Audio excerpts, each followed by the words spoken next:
Hola, les habla el profesor Gaspar Orellana, docente de la Facultad de Educación de la Universidad Nacional del Centro del Perú.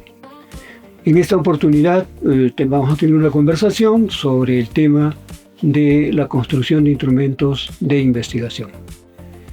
La primera cuestión que nos hacemos es ¿por qué hay que elaborar instrumentos?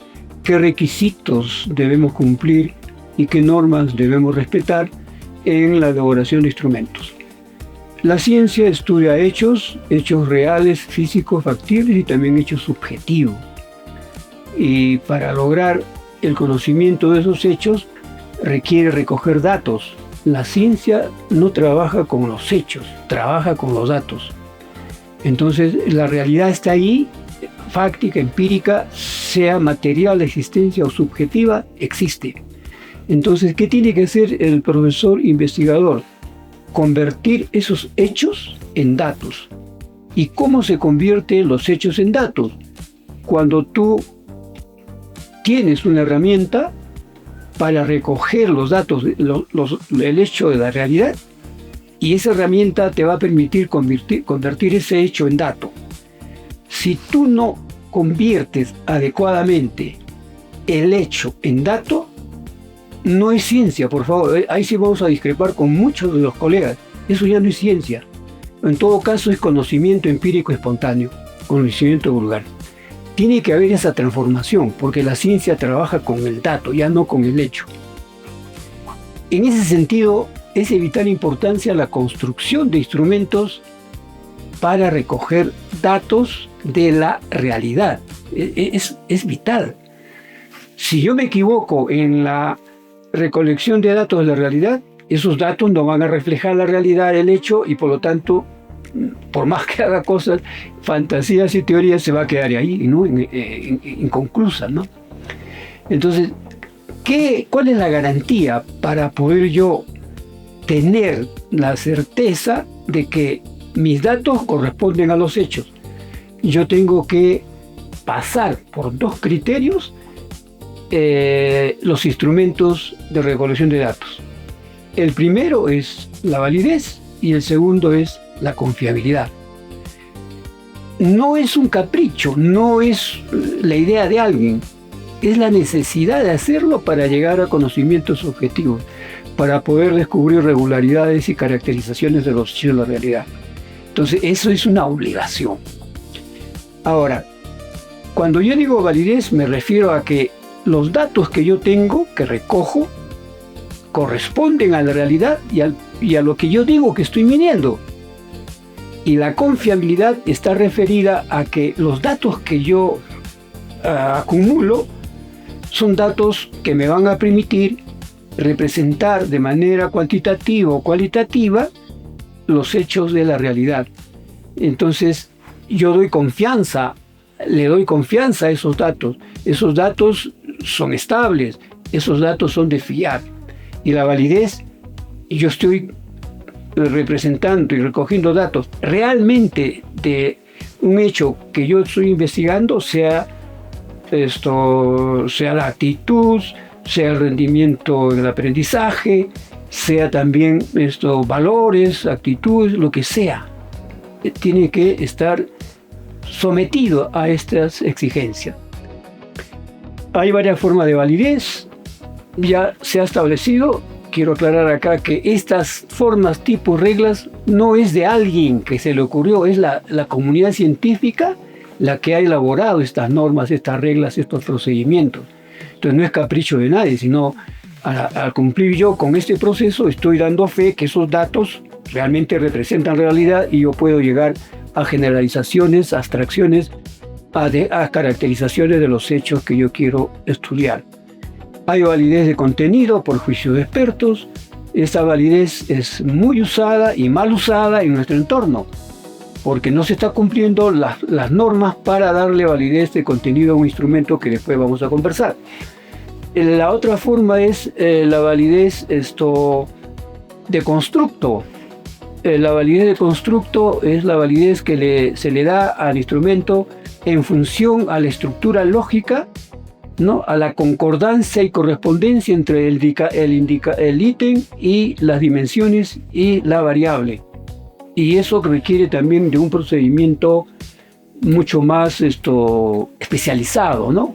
Mucho más especializado. También existe la validez recurrente o la validez a través de la corroboración de el instrumento que yo estoy haciendo con otro instrumento que ya está validado, ¿no? Para ver si nos dan los mismos datos o parecidos datos para otorgarle la validez.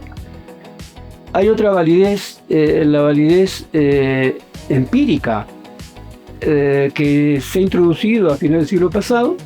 Esa validez requiere de que tomemos una recolección de datos preliminar antes de ir a la muestra con el instrumento que hemos elaborado o adaptado, y esos datos que yo voy a recibir los voy a llevar al programa estadístico y voy a ver si me da confiabilidad o me da validez. ¿Quiénes son los jueces ahí? Los jueces son los sujetos examinados, porque el programa te permite ver, el programa estadístico, comparar y hacer deducciones y comparaciones múltiples para decirte, no, si están entendiendo los sujetos el ítem de tal manera y los datos que nos están dando son de fiar. Bueno, en la confiabilidad ya existe la confiabilidad TRT, aplico mi prueba una vez, después a los 3 días otra vez y ya va a haber concordancia de todos los resultados obtenidos en una muestra determinada. También existe la confiabilidad por mitades, ¿no? Esta confiabilidad por mitades es en función a la aplicación preliminar que he hecho del instrumento en una muestra determinada, que no es la muestra que voy a investigar, es una muestra preliminar, y ahí hago el procedimiento estadístico respectivo en un programa de estepío y ya me sale un valor y yo ya sé que es confiable, ¿no? Que es confiable, ¿no? Estas formas han ido desarrollándose no solo en la física, la química, la biología, porque hay colegas que argumentan, no, eso es para las ciencias naturales, para las ciencias estrictas, para las ciencias sociales, no puede ser, que el fenómeno es más complejo, múltiple, no se puede medir, que no se, etcétera, etcétera, etcétera. Argumentos que van en contra de las exigencias del conocimiento científico, ¿no? Entonces, estas son las formas que hay que hacer o las exigencias que debemos tomar. ¿Cuándo surge la necesidad? En el país, por ejemplo, cuando yo estudiaba psicología en San Marcos, hacíamos una validez de juicio de expertos buscando a personalidades, 3, 4 especialistas para que vean nuestro instrumento y nos dé su opinión. Bueno, eso era pues en la década del 70, ¿no? 60, 70. Después ya se fue exigiendo estos procedimientos, estas maneras de señalar que mis datos responden a la realidad de manera objetiva y precisa. Ya aparecen pues académicos, está pues ahí no solo lógicos y matemáticos, sino también investigadores de las ciencias sociales que van sistematizando y van poniendo y estableciendo normas para decidir cualquier tipo de validez en base a procesamiento de datos, no a la cuestión que quede muy suelta y lo que hacíamos antes, ¿no? Ya lo ha dicho el doctor, pues, ¿no? Y dice que está bien, que está correcto, que ha revisado. Esa forma de validez ya pasó a la historia, ¿de acuerdo? Ya no. Yo hice mi tesis de maestría con ese tipo de validez, ¿no? Estoy hablando de los años 90 del siglo pasado. Ya esas formas ya no se aplican, ¿no? Más adelante apareció una forma de validez en la cual se elaboraron 10 preguntas generales sobre el instrumento y que buscaban un juez, un experto, no aplicaban y no aplican el criterio para acreditar al juez, y después el juez le dice, sí, está bien, le firmo una carta, listo, ya está válido ya. Y todavía han puesto un criterio, no sé de dónde lo han sacado, que tiene que ser 3. Otro criterio que tiene que ser doctores. Eso no va. O sea, yo tengo que acreditar que el juez es experto. Y hay formas que se han señalado para acreditar, ¿no? Entonces, solo así yo puedo ya tener la confianza que mis datos que estoy trabajando, que los saqué de la realidad y los he convertido, los voy a analizar, interpretar y procesar, y se va a poder llegar a comprobaciones, contrastaciones, ¿no? Con los datos que ya yo haga con la muestra de investigación, y eso es creíble. Así de sencillo, eso es creíble. Las otras formas serán conocimientos de investigaciones, no hay problema, pero no está en el rango de exigencia de la ciencia. Es lo que te podría decir. Bien, doctor. Doctor Gaspar, interesante los argumentos académicos y reflexivos sobre la construcción de los instrumentos de investigación en el área de ciencias sociales. Tengo algunas consultas que presentarles. Dentro de la investigación, especialmente en el campo de la educación, sabemos que tras de todos los instrumentos que usamos en las investigaciones, aparece el proceso de operacionalización de las variables dentro del enfoque cuantitativo. La pregunta era la siguiente: ¿existen algunos procedimientos o existen algunas etapas que hay que considerar para garantizar, por ejemplo, que los indicadores de esa operacionalización de la escala que yo he identificado en la investigación me garantice, por ejemplo, que el constructo teórico tenga esa coherencia interna con estos elementos? Porque los instrumentos van a depender básicamente de eso, ¿no? Esa sería la consulta, doctor Gaspar. Ya, miren, mucho hablamos de los métodos científicos, de lo concreto, lo abstracto, del análisis, síntesis, la generalización. El proceso de operacionalización es un proceso de ir de lo abstracto a lo concreto. Lo abstracto es la categoría, la variable científica dentro de una teoría, y lo concreto es el indicador. O sea, ahí está cómo lo abstracto conceptual lo paso a ser operativo y concreto. Eso es operacionalizar. Claro. ¿Ya? Entonces, ¿qué tengo que tener yo para elaborar una teoría? Así es. Una teoría. Las teorías no se construyen de la noche a la mañana. Eso de que las teorías las voy a hacer cuando vea en el terreno y ahí yo lo voy a construir, es teoría empírica espontánea, no es teoría científica. Entonces, las teorías científicas se construyen. Entonces, para la autoestima, para la inteligencia, para el aprendizaje, cualquier variable, hay teorías. El autor tiene la libertad de asumir una teoría. Ahí sí no te podemos meterlo nosotros. Claro, lo recomendable es que asuma teorías ya verificadas, con soporte, sustento, etcétera, que cumplan con los criterios de la construcción de teorías científicas, más nos acerque. Pero eso ya lo hace cada autor.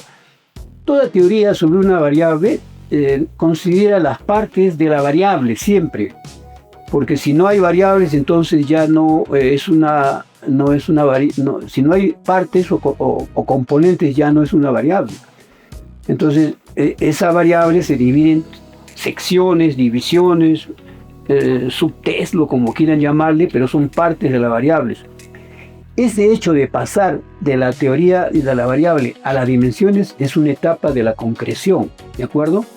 Y entonces hablo de que tiene 3 partes, la variable, y cada parte tiene un nombre que la teoría ha establecido, yo no, es algo que yo creo una teoría, no un instrumento, y la ha creado, ¿no? Entonces, cada dimensión ya es un bajar, aterrizar, pero no todavía la pista de aterrizaje, sino estás ahí preparándote para poder ir de lo abstracto a lo concreto. El paso siguiente es cómo de estas dimensiones o subvariables, como quieran llamarle, se operacionaliza ya en la realidad. Y por eso yo tengo que señalar en qué consiste la dimensión A, B y C, ¿no? Partiendo de la teoría. Y a partir de esa descripción y caracterización de la dimensión A, B y C, yo voy a buscar en el hecho indicadores, ¿no? Entonces, una dimensión tiene que caracterizarse y esta dimensión tiene que señalar evidencias fácticas en la realidad como indicadores que van a servirme para poder entrar a la dimensión y con las dimensiones entrar a la variable. Ese es el procedimiento de lo abstracto a lo concreto, ¿no? Entonces, ¿qué está pasando en nuestro entorno? Hay una cosa, pero a veces no hablamos de pensamiento crítico y no lo utilizamos. He leído las obras de Hernández, desde que publicó el 2008 hasta la última, 2018. ¿No? He visto que en su ejemplo de operacionalización comete un error. Hace la variable, pone la dimensión y el indicador no es indicador, sino es otra subvariable. El indicador ya no se puede desmenuzar, es un hecho concreto. Coge el libro, es un indicador. Pero el libro no es un indicador, es una dimensión. Coge el libro, es un indicador. Entonces el error de Hernández en todas sus ediciones es que está dando ese ejemplo. Y yo lo he detectado porque hay alumnos que me decían, profesor, pero usted dice eso, pero el señor Hernández dice esto, mira, acá está el ejemplo, ¿no? Entonces yo agarro y leo y veo que no ha operacionalizado la variable. No la ha operacionalizado. Y de ahí nos copiamos de ese error y ya pues se difunde. ¿No? Sí, doctor Gaspar. Quiero hacerle también otra pregunta respecto a lo planteado. Usted ha mencionado de que esto de la validez de los instrumentos en estos últimos años un poco se ha hecho muy simple, incluso se está generándose como un trabajo muy superficial para recoger los datos de los hechos, ¿no? Entonces la consulta era la siguiente: esta validación de contenido normalmente se viene desarrollando. ¿Cree usted que además de ello se debe proponer una validación de constructo? Hay algunas universidades que ya no solamente te piden la validez de contenido, sino también te están exigiendo que tú presentes lo que tú le has llamado este trabajo especializado de la validación de constructo. ¿Qué le parece estas obligaciones que algunas universidades, especialmente de la capital, lo están proponiendo? A ver, la validez de contenido por juicio de experto se usa casi obligatorio cuando voy a construir un instrumento original. Digo casi porque hay excepciones, ¿no? O sea, cuando yo quiero hacer un instrumento original, que yo lo he elaborado, tengo que darle, por principio, pero no al 100% de exigencia, la validez de contenido por juicio de experto. Eso me lleva a que yo construya mi tabla de operacionalización de la variable, que domine la teoría, las dimensiones y los indicadores yo lo tenga que construir. De los indicadores va a salir reactivos, o sea, ya los cite, ¿de acuerdo? Esa validez. Ahora, el problema de la validez de contenido por juicio de experto, el primer problema es que no tenemos experto, no acreditamos al experto, no acreditamos. No es que desmerezcamos a los profesores de su experiencia, sino no estamos acreditando. O sea, yo no puedo poner a un juez que no conoce nada del caso, del tema, ¿no? Cualquier persona no puede ser juez en el sistema judicial y cualquiera no puede ser experto. Entonces García, que lo señalo en mi libro del 2016, señala, en 2005 señala ya García, dimensiones para garantizar la credibilidad o la acreditación del experto.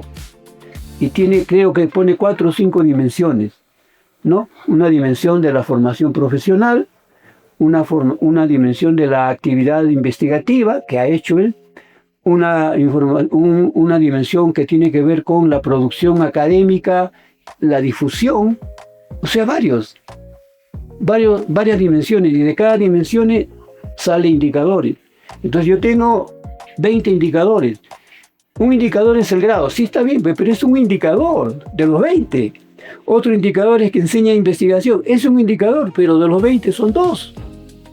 Ya, ¿qué más?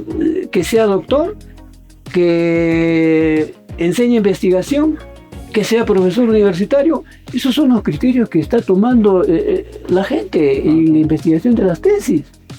Y eso no me garantiza que sea juez.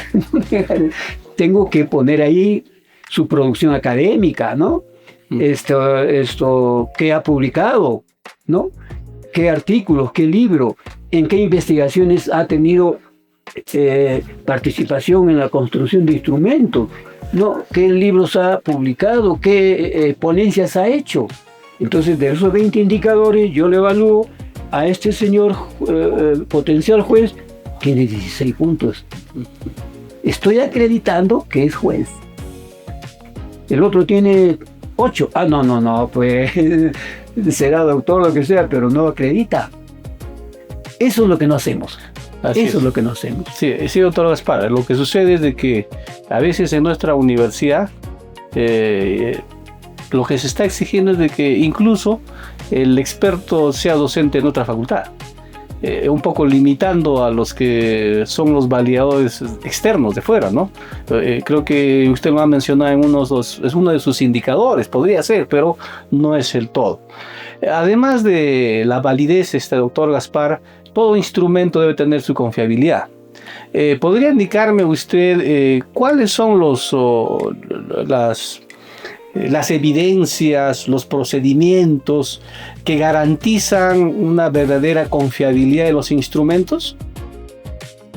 A ver, termino con la validez, ¿ya? Esto no queda la validez con ya la versión del especialista, porque el especialista, el experto, te va a evaluar ítem por ítem, no te va a decir está bien, está bueno, si se actúa, ítem por ítem, y te va a poner correcto o incorrecto, y te va a señalar si es incorrecto dónde está la falla, porque es experto, te va a decir dónde está la falla.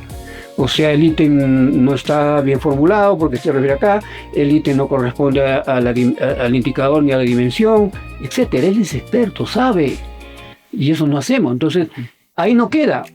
Yo no sé dónde sacar el criterio de que debe ser 3.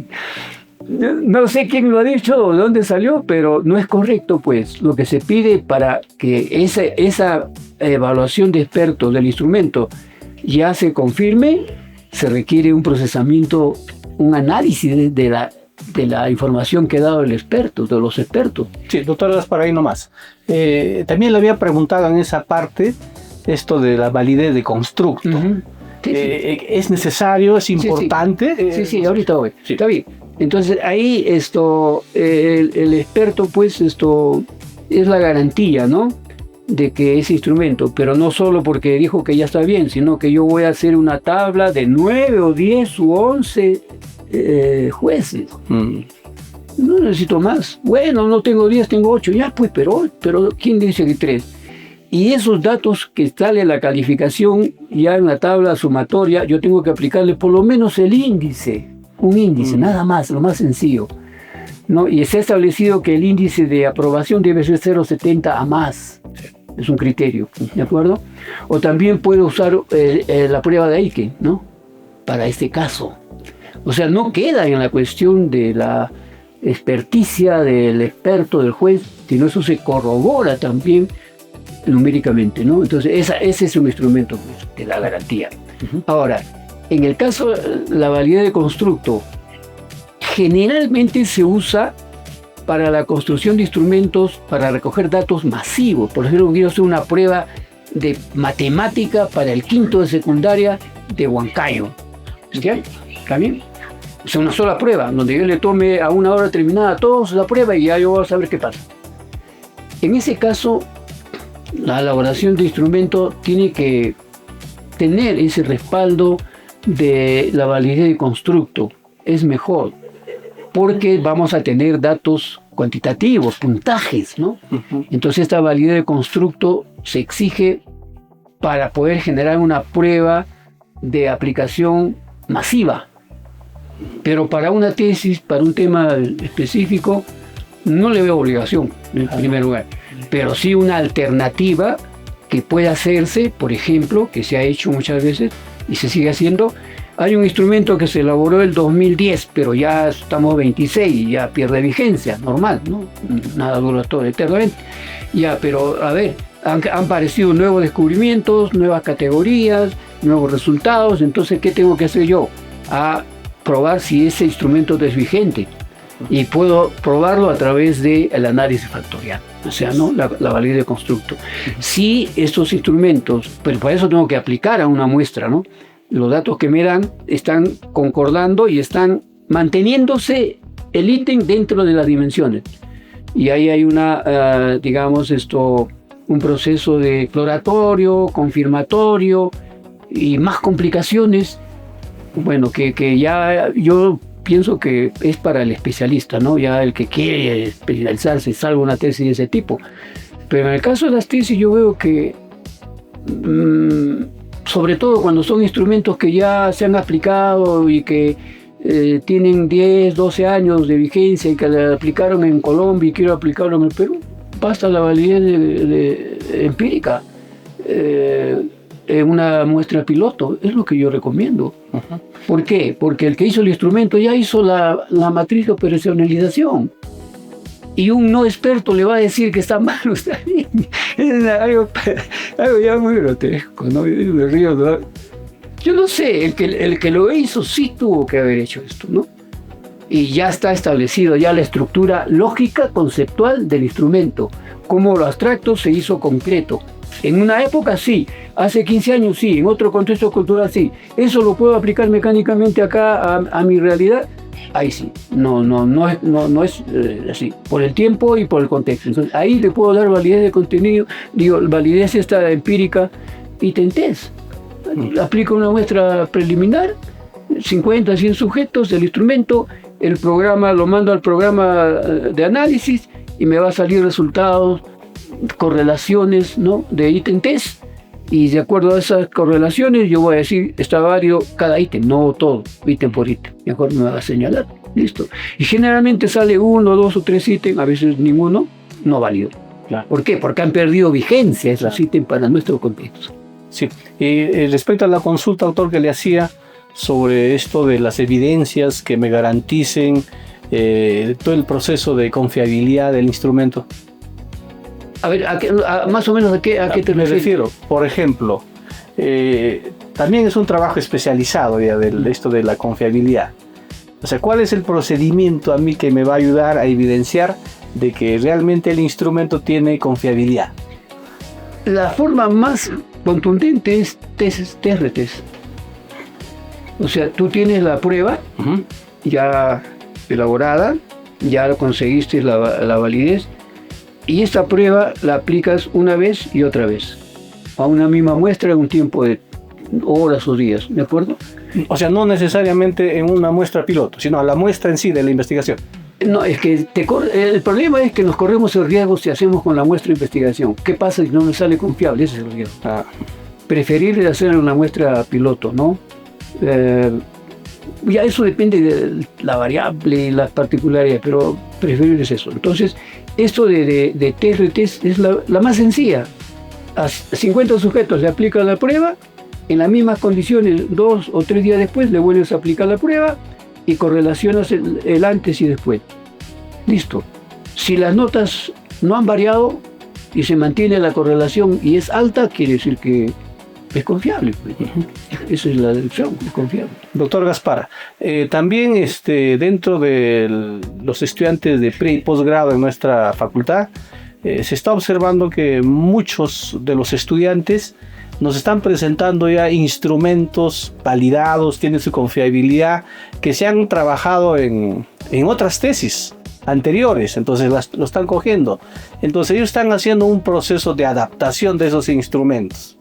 Entonces la primera consulta era la siguiente: ¿eso es posible, por ejemplo, a nivel de posgrado, a nivel doctoral, que nos traigan el instrumento y se adapte? Y lo otro sería, ¿en qué consiste esa adaptación propiamente, ¿no?, para garantizar el fundamento académico, científico de esos instrumentos?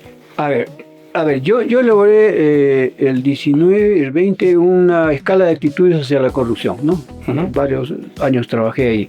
Y al final tengo una versión de 18 o 20 ítems con sus dimensiones, ¿no?, validados en estudiantes universitarios del área de sociales de nuestra universidad.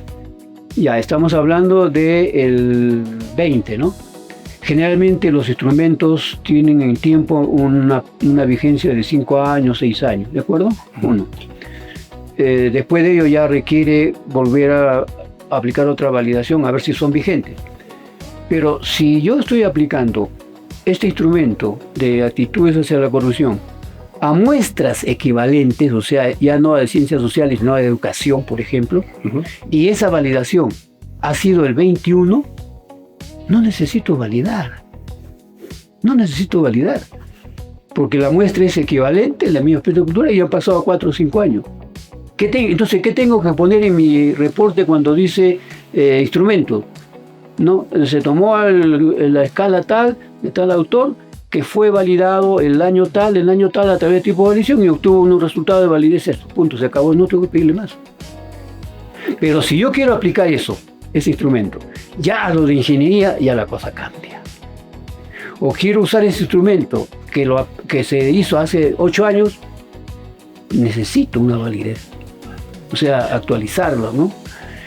Y eso es no es un capricho, una norma establecida, ya es el consenso de la comunidad científica de cuanto a la duración y en qué casos hay que usar tal o cual tipo de validez y cuál tipo de confiabilidad. Entonces acá a veces lo toma como personal, ¿no? Es la idea de él, pues es la idea de tal, pero pensemos en la racionalidad de lo que se está exigiendo. Pues yo tengo que garantizar que mis datos reflejan la realidad y la forma más efectiva hasta ahora que conocemos es que valide y dé confiabilidad a mis instrumentos, nada más. El otro lo hizo, ya no hay problema, pues. Que yo hice tal o cual, ya eso son particularidades que hay que ver para cada caso. Claro, lo que sucede ya también que en la actualidad hay bastante información en las distintas bases de datos en la red, ¿no? Entonces muchos de nuestros estudiantes han encontrado los instrumentos colombianos, chilenos, ecuatorianos, y eso lo están trayendo para usar y recoger los datos, ¿no? En esos casos, ¿qué se debe exigir? Además de la ficha técnica, lógicamente, ¿qué debemos exigir al estudiante para esa adaptación de ese instrumento a este contexto cultural que es nuestro valle, en todo caso, ¿no? Claro, hay estos instrumentos traducidos a otro idioma, que ahí ya es más complicado. Hace instrumentos del mismo idioma, pero que son de contextos culturales distintos, diferentes, muy parecidos a veces, no muy distintos, pero ya hay algunas diferencias. Entonces eso implica necesariamente que tienes que darle la validez nuevamente. Pero ya no la que ha hecho el original, pues, salvo que tú quieras reducir la estructura del instrumento, modificarla o dar una nueva estructura. Hay un instrumento de 60 ítems y alguien está interesado, no, yo quiero 20 nomás porque no me permite la aplicación. En ese caso, por ejemplo, ahí es obligado el análisis factorial. Es obligado. Claro, ahí sí se hace. Claro, obligado. Ahí sí hay porque estás reduciendo, modificando la estructura lógica conceptual del instrumento, que eso es lo que estás haciendo. Entonces ahí sí entra lo obligado. Y si eso va a ser para tu tesis, estás obligado a hacerlo, ¿no? Sí, incluso ahí mencionan que algunos metodólogos que si por ejemplo de un instrumento original y ha hecho una modificación solamente 3 ítems, implica qué cosa, hacer todo ese procedimiento de la validez de contenido y la validez de constructo. No sé si tengo correcto, doctor Gaspar. A ver, una cosa es la modificación del texto, o sea, una palabrita mejor y bueno, más apropiada que claro, eso. Una situación lingüística, por ejemplo. Claro, ya hay un verbo, un adjetivo, algo así, que puedes cambiarlo porque eso no se entiende de esa manera en nuestra cultura. Así es. Eso no es muy complicado, entonces le das una simple validez de ítem test, ¿no? Y ya se acabó, no hay más. Y ahí se va a corroborar si lo están entendiendo tal como dice el autor y que se entendió así en Chile, en Brasil, donde sea, ¿no? Esa es una, digamos, probabilidad, una alternativa. Pero ¿qué pasa cuando ya yo quiero, en el caso de reducir ítem? Claro. Ya eso es otra cosa. En el caso de que algunos citen de acuerdo a la apreciación del investigador, en nuestro contexto no es adecuado y tengo que modificar el ítem, ya no agregarle una palabrita o cambiar un sinónimo, sino tengo que modificar la construcción del ítem porque con esa estructura gramatical mi muestra lo está entendiendo de una manera y la muestra de otro país de otra manera. Así es. Entonces eso si hago eso ya tengo que entrar ya no solo la validez esta empírica y de test, sino de repente tendría que hacer también un análisis factorial. Doctor Gaspar, finalmente, mira, si yo estoy haciendo ya la modificación de algunos ítems del instrumento, por una situación ética del investigador, ¿sería necesario contactarme con el autor original del instrumento para indicarle que estoy haciendo la modificación? Claro, eso es obligatorio. O sea, por ejemplo, a mí me piden permiso los alumnos de otras universidades. Me mandan una carta, me dicen, queríamos utilizar tal, ya. Yo digo, sí, está bien, te autorizo, ¿no? Eso es de respeto académico. Pero también le digo, pues, si vas a hacer alguna modificación, tienes que comunicarme, ¿no? Porque puede hacer que la modificación altere todo el proceso, no lo haga bien. Pero hay ese respeto, pues, la autoría, la honestidad, ¿no? Lo que pasa en nuestras tesis es que no se dice al autor. Eso, sí, bueno, no se señala. O sea, no se menciona, no se señala desde esto del código de ética del investigador, ¿no? Claro, o sea, ahí se está pirateando con pata de palo y espada de qué, de madera. Está mal, ¿no? Eso tenemos que corregir. No, porque si no, podrás tener bonito tu trabajo y datos, pero esos datos no son dudosos. Sí. Así, doctor Gaspar, ha sido interesante la conversación. Debo mencionar que su libro publicado en 2016 está en plena vigencia porque los contenidos se siguen utilizando, doctor, en nuestros estudiantes. Gracias, doctor Gaspar. Gracias a ustedes también por esta oportunidad. Gracias.